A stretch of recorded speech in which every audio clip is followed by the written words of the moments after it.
we're a little bit dependent on the supplier, but we can we can also think about what do we want to have. Do we want a glass bottle or do we want a beverage carton? So there's also the perspective of the product and food safety. So we need different safety options for our product. So we also do have to discuss what is necessary for a milk. So we do have the UV barrier and shelf life we need for different kind of products. So there's also the background of product and food safety. Then there's also the background of transport and logistic facts. So different packagings have different weight, and we should have a look if we need a glass bottle packed in Spain to be transported here to Switzerland. So we do also have to look if the length of the transport does influence,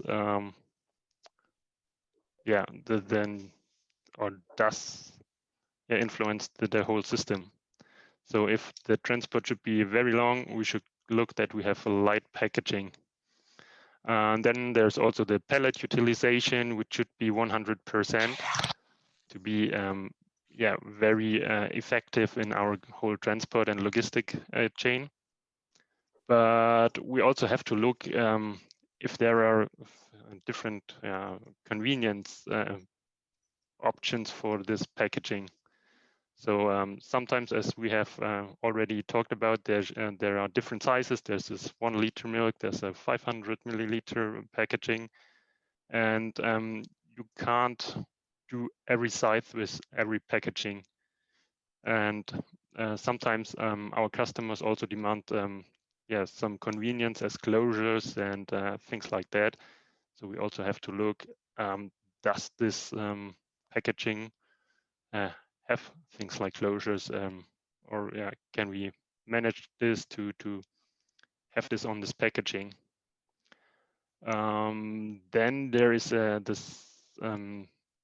point of materials. We now have the availability of different kind of materials.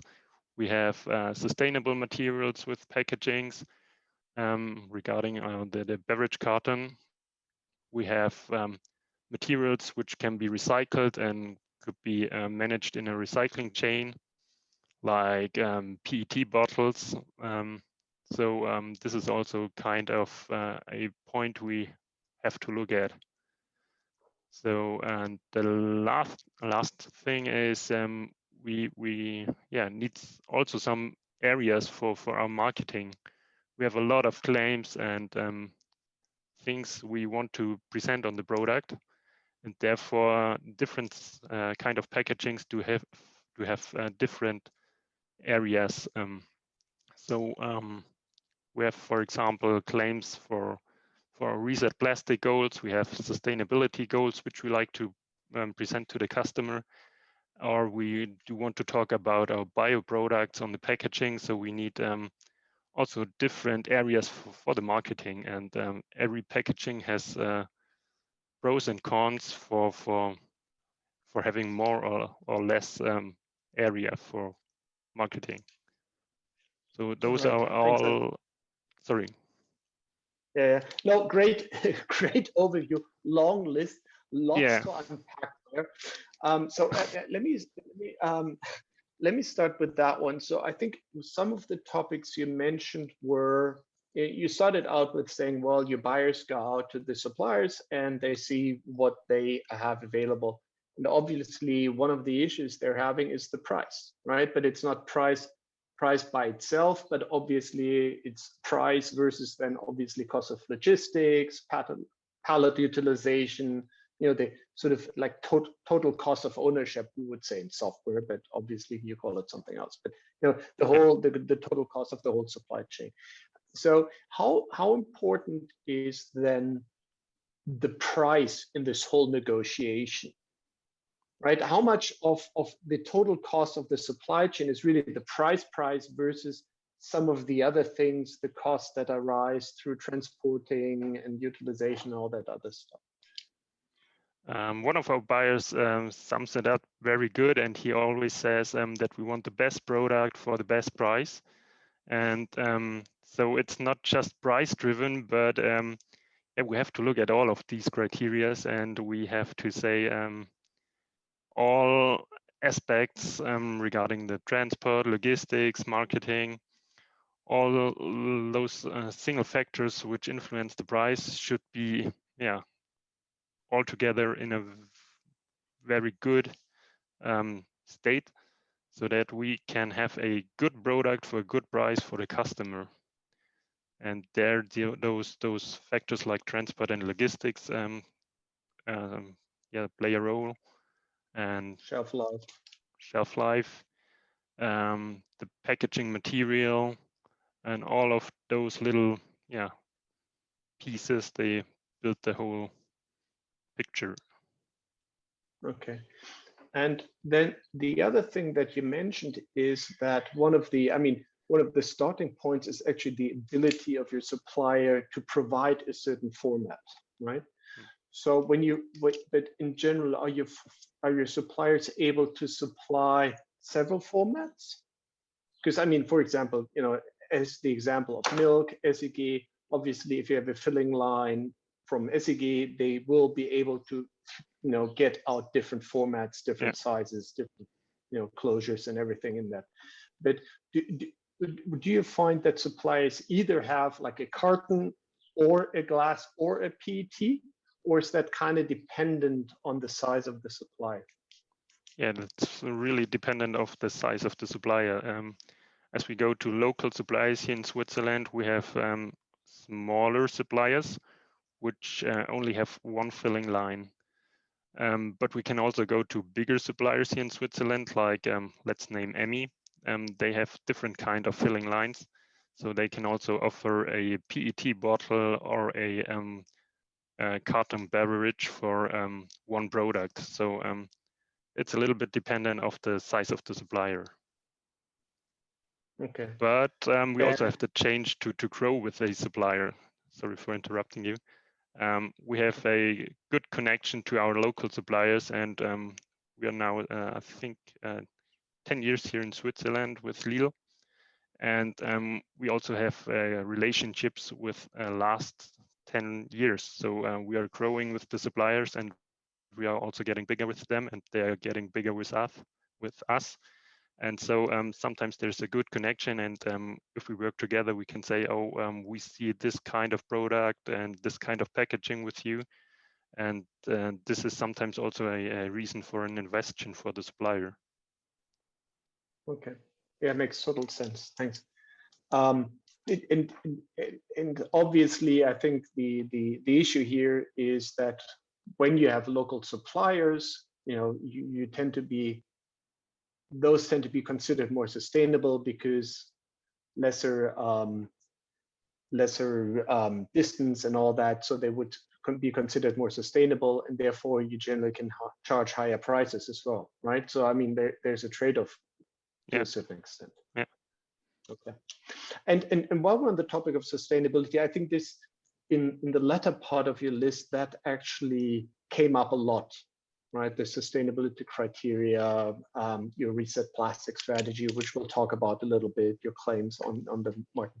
So if you think, let's switch gear a little bit.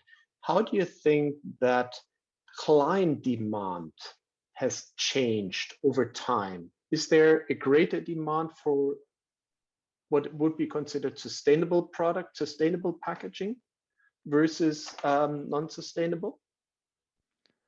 Yeah, we see that the customers become more and more available and aware also of the whole sustainable topic. And you see organizations like Friday for Future and things like that, which also, bring up different kind of views on the whole sustainable topic. And we see also in the buying behavior of our customers that there is a greater demand of vegan or bio products or sustainable packagings. And this whole influences also us in our sustainable goals. And we get requests over our customer hotline, and we also see it on the social media pages and social media platforms that there is a demand of sustainable packaging and sustainable products. So we have to go with this demand and offer different kind of packagings. Exactly. I think this is really interesting discussion. I mean, but the question kind of is, what is sustainable packaging, right? And there's a perception maybe in the general public what the public thinks is sustainable versus what I think you as an engineer thinks is really sustainable packaging, right? Can you talk us a little bit, and we've talked about your reset plastic strategy. Can you talk us through how you think about what is really a sustainable packaging solution? Yeah, I think for the customer, the sustainable packaging is not having a packaging and sell the products unpacked. But as we are a supermarket and we have different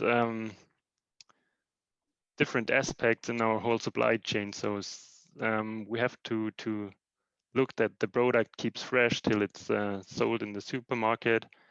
And we have to look that the whole products can be handled in this whole supply chain, and we shouldn't cause any high food waste. So there are a lot of aspects which influences. And for me as a packaging engineer, we have to pack the product on the optimum. So we should use a low percentage of packaging to keep the product in the best quality. And therefore we have different kind of options, and we should have a look if the packaging we use is the best packaging for this product. So there are a lot of influences like CO2 footprint and things like that, and we have to measurize all these options and find out what's the best packaging. And okay, sometimes no, I mean, it's a really interesting discussion. So I want to talk about the CO2 footprint in a second, because obviously with the climate discussion, that's very much in the public's focus. But before we go there, where do you think is the biggest difference between what the public perceives as being sustainable packaging versus what you think is sustainable packaging? Yeah, good question. I think the public is there also influenced over the whole social media. So if you see fishes and turtles wrapped in plastic, that brings in mind that the plastic packaging is a bad packaging, or it's very not that thing you want to see in social media. But the whole plastic offers a lot of advantages for us. We can have barriers against different influences or migrations, and we can keep freshness with plastic. I don't have to mention that plastic is very cheap, but that shouldn't be the main criteria or a main point. But plastic has a lot of advantages which can't be offered by different or other alternatives. So we are dependent sometimes of plastic, but we are also trying to get rid of it. So we have to find a way in the future to reduce plastic, to pack our products in a good condition, that the product himself reaches the customer in a perfect quality. And we need the different kind of materials that the product doesn't end in the food waste. So yeah. I think it's a really important point you just said, right? So when you think about sustainability, it includes stuff like chemical migration. It includes stuff like food waste and thereby shelf life, right? Things that probably in the public perception aren't as clear as we would think, right? Because most people, and there we come to the CO2 footprint, most people really think about what is the CO2 footprint of any given packaging, and because that is what we discussed right now. Yeah. So if we stay on that, on the CO2 footprint, even then, when we think about the full life cycle of a packaging from sort of the original package production to the ability for it to be recycled, right? Can you talk us through, and I think this, can you talk us through the different options for glass? Because glass often isn't, you know, reused, but sometimes recycled or downcycled. PET, lots of recycling actually there. And then the beverage carton, which for most part isn't actually recycled at all, at least not in Switzerland, that's for sure. Yeah. So can you talk us through a little bit the CO2 footprint of the life cycle of a package? Mm-hmm. Yeah. So you have different kind of packaging, which has, for example, like the glass bottle, a very high energy demand in the production and also in the recycling process. So there you cause a lot of energy, which influences your CO2 footprint. This is also for the whole fiber packaging. The fiber packaging is always regarded as a sustainable packaging, but you have a lot of consumption of water and a high consumption of energy also in the production. But the fibers have the advantage that it's very light packaging, and they can also keep the CO2 when the tree is growing. Sorry. So sometimes we see that the packaging, which is regarded from the customer as a sustainable packaging, has compared to a, for example, for a plastic packaging, a higher LCA or a higher CO2 footprint than the plastic packaging. And when it comes to the recycling process, as you mentioned, the beverage carton isn't recycled in Switzerland. It's also not that good recycled in the rest of Europe. We have a lot of production halls or recycling facilities which have big places where they just collect beverage cartons which can't be recycled. The beverage carton producers, they claim to have a recycling process. There are different kind of recycling facilities. I think in England, there's one of the biggest recycling facilities for beverage cartons. But if you keep in mind that a packaging has sustainable materials, renewable materials, but can't be recycled, that also influences the whole LCA and the whole CO2 footprint. So you have to always have to look at the whole supply chain as an LCA does. So yeah, sometimes there's a different opinion on not a different opinion, but there's sometimes if you think the package is sustainable, it isn't, because the LCA shows the result that you can't recycle a packaging or you have high energy consumption for production. Yeah, I think so. So and LCA stands for? Life cycle analysis, sorry. Yeah. Exactly, yeah. Yeah. Thanks. So we talked a little bit about, I think one of the questions that came in was also interesting is sort of, do you look at the water footprint of the different options? We have because that with the biodiversity discussion, this is coming up a little bit more. Yeah, we have that in mind when we look at the different packaging options, and we try to also mention that in our LCAs. Yeah. Okay.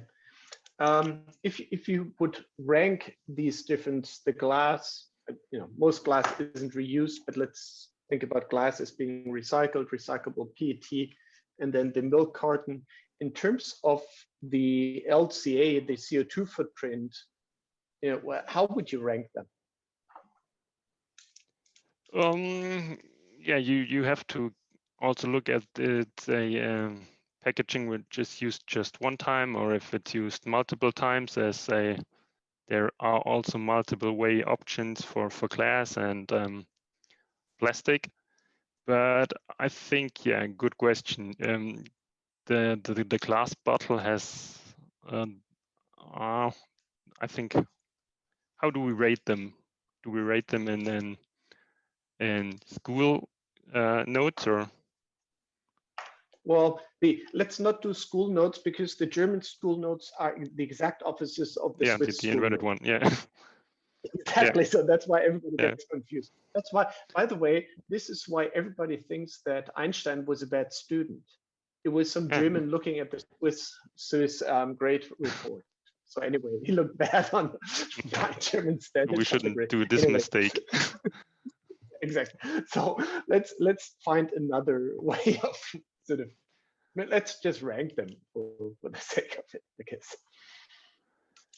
So yeah, if we rank them, we also have to look at the size of the packaging, and I think there's one good.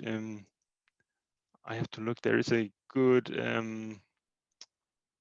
document which is done by an institute in Switzerland. They ranked those different options with LCAs.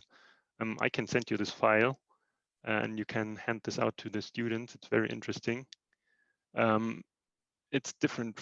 It's difficult for me to rank them a little bit, but I think the glass bottle has a high LCA. I call it high LCA. Then we have the beverage carton in the middle section, and the plastic has a kind of low LCA. Let's rank them like this.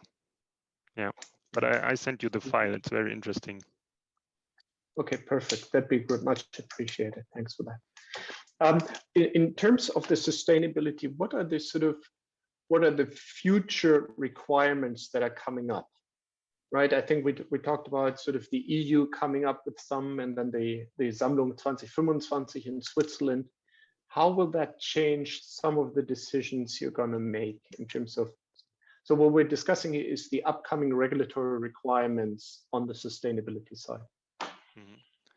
Yeah, we have to look that we fulfill all those requirements. So if there is a Sammlung 2025, we have to look at the goals of this Sammlung, and then we have to adapt our packaging. So if there should be more packaging recyclable, we have to do our packaging recyclable, which we are already doing, because we set our own goals in the Reset Plastic strategy. So Lidl Switzerland and the whole Lidl company, I have to say the whole Schwarz group, set his own goals in the Reset Plastic strategy. And we are already defining our packaging to be fully recyclable. And we also trying to reduce the plastic, and we are also trying to get more and more recycled materials in our packaging. So we are now already focusing on sustainable goals, and we are already preparing us for future requirements of the government, or of if there should be politically influenced goals, that we already mentioned them, and also that we fulfill the requirements of the Sammlung 2025. Okay, as sort of Lidl and the Schwarz Group as a whole, they thought about creating that Reset Plastic strategy. So what are given that it's forward looking, what are sort of the topics that you think will become more prominent in the discussion going forward? So, right, we've had we want more sustainable materials, reduction of plastics, etc. But what other topics can and Barna, no, they will not name their 3 biggest suppliers. They're a privately held company. Lidl is one of the most difficult companies to analyze, by the way. But anyways, but what are sort of the topics that will come up as being discussed more in the future? We've had sort of the water, biodiversity. What other things do you see? I think one of the topics which is coming up is the microplastic thing. We're also focusing on that we try to put out the whole microplastic in cosmetics and packaging caused microplastics. So this is one of the topics. Then chemical safety and migration is also coming more and more important. We also see that if we close recycling chains and if we close recycling, like PET, if we close the recycling loop and more material gets recycled in this loop, we get some migration problems because we don't get much fresh material in this loop. So we get problems with migration. This is also in the whole fiber and fiber recycling loop that if we use the materials a lot, then we get migration, and we have to keep in mind that migration is not very wanted like in food food packaging. So this is also a upcoming topic which must be handled in the future. Sven, could you do me a favor and quickly explain to the audience what you mean by migration? Because I think maybe outside the industry, it's not really clear what it is that you're actually talking about. Oh, sorry. Yeah. If we talk about migration, we have things like, for example, like printing colors. If you have for example, printing colors in the paper industry, that the Moshe Moha, it's the whole Moshe Moha topic. If you Google that, you find a lot of things for that. So we have unwanted chemicals which migrate through the packaging into the food product, and this is not wanted. So we want a product which is not influenced by chemicals or by products which are used in the product process, packaging process, or in the whole production process.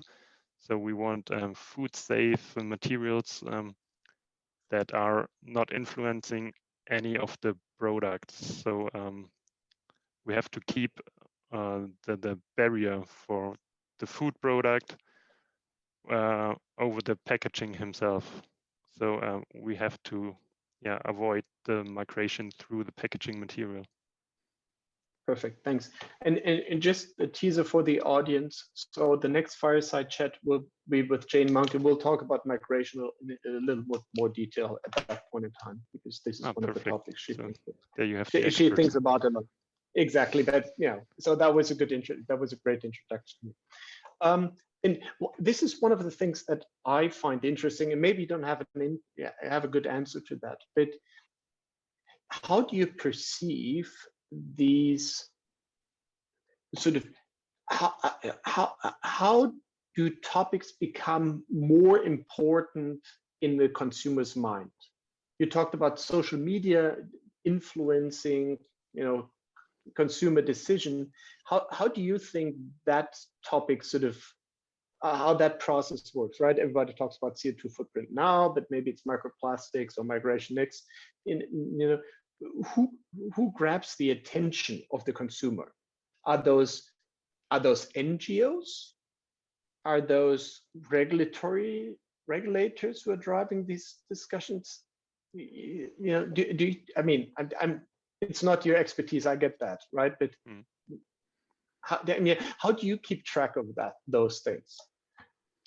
I think it's a combination of all of those organizations you mentioned, or also the social media topic. I think the customer nowadays, they get the information from a lot of different kinds of platforms. And there's, for one hand, the social media platform, which is very fast, and you get a lot of information from different kind of perspectives.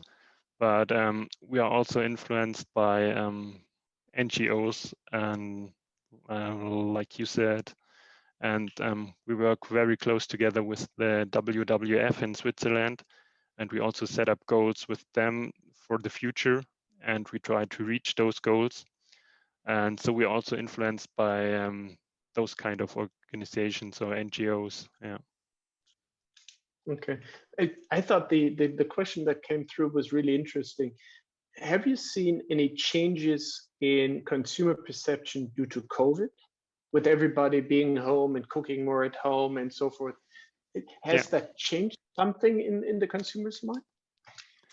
Yeah, we found out that at the beginning of COVID, there was a highly demand of packed products, so products which are packed in plastic, for example, which was very, yeah, not as we expected, because everyone wanted unpacked products. Sorry, and now we had to put plastic back on the products, so that was a little bit confusing for us.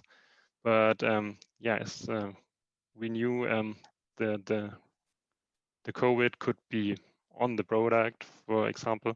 So everyone wanted, or could be given by touching products, as to say.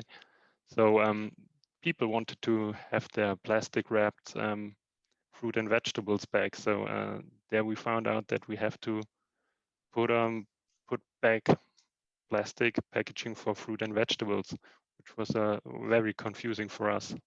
So this changed a little bit the consumer behavior. Okay. Do you see a little bit shift back from that now, or is that still the reality? Yeah, it's getting more to the normal life, or normal, hopefully for people. all of us in all aspects. Yeah, exactly. Yeah. So we are now on the standard before COVID, so we are having now more products again which are unpacked. Okay. But also, as you said, the whole home consumption thing, we mentioned that also in the buying behavior. We sold a lot of products which could be consumed at home and could be prepared at home. So this also changed the behavior. Yeah. Interesting. When I talk to companies pretty much across the whole spectrum, we're hearing a lot about supply chain issues, right? Be that just the transport or the availability of product or whatever it is, the cost of just a lorry driver, a truck driver. Is that something that is impacting you as well at this point in time? Is that something that will slow growth a little bit, or is just a hiccup at this point in time for you guys? You mean that the whole transport problem? Exactly. Yeah, we also found out, sorry, that we are influenced by that, because the whole raw materials are getting it's very difficult to get the whole raw materials, like plastic, like fibers, and this is also we get also a lot of price increases because of that, and then the whole containers are not available, so the logistic costs get higher. This also influences us here in Switzerland, even if we don't get the products directly from ships in containers. Yeah. Exactly. It just trickles kind of down, right? I guess. Yeah. And with that, we're sort of slowly coming to the end of the discussion. And I think the discussion in around the beverage carton is, given that you're an expert on the topic, what do you think is the future of the beverage carton, given that, actually the sustainability probably isn't as high. We probably have more migration issues than people would expect. So what is the future of the beverage carton look like? I think the beverage carton has its right to exist, but it has to close the loop in regard of recyclability. We have a very good product with a lot of renewable material in combination with plastics. So the beverage carton offers a lot of advantages. Also, if we look at the marketing side, with this high or big areas on the surface for marketing text and things like that. But the big problem of the beverage carton at the moment is the not closed recycling loop. So if we can close the loop there, I think it's a good packaging option for the future. You have a good packet. Sorry. Yeah, I mean, I think when we look at recycling loops, both on the PET as well as on the glass side, right? I think in basically every country outside Switzerland, it required a fund on it, whatever the English word for that is, right? So it required the consumer to say, if you don't recycle it, then you have to bear the additional cost of, I don't know, 10 cents, whatever it is, right? Mm-hmm. Right? Otherwise, you'd never get to 70, 80, 90% recycling rates. I mean, outside Switzerland. Do you think that's even on the political agenda for beverage cartons? The introduction of a recycling tax, if you will? You mean for Switzerland? Well, for Switzerland or anywhere else, because I don't think it's effective in Germany either. Yeah, I think it isn't necessary, as we see here in Switzerland, that PET and all of the other materials have a higher recycling rate. It's not really necessary to have a tax on beverage cartons. Okay. All right. Thank you very much, Sven. That was really, really interesting. I hope everybody enjoyed this conversation as much as I did. And I'm actually on my vacation in Greece right now, and Lidl is all over the place here. So every corner you go. So next time I'll talk with one of your colleagues in Greece, I think. Yep. So thanks a lot, Sven. That was really interesting. And, you're welcome. Thanks a lot for doing this. I hope this was really helpful for the students as well. Right? Yeah, thank you very much for having me. Yes, it was great having you. So thanks a lot, and goodbye to everybody, and I hope you enjoyed it as much as I did. Thanks. Bye. Bye-bye. Bye.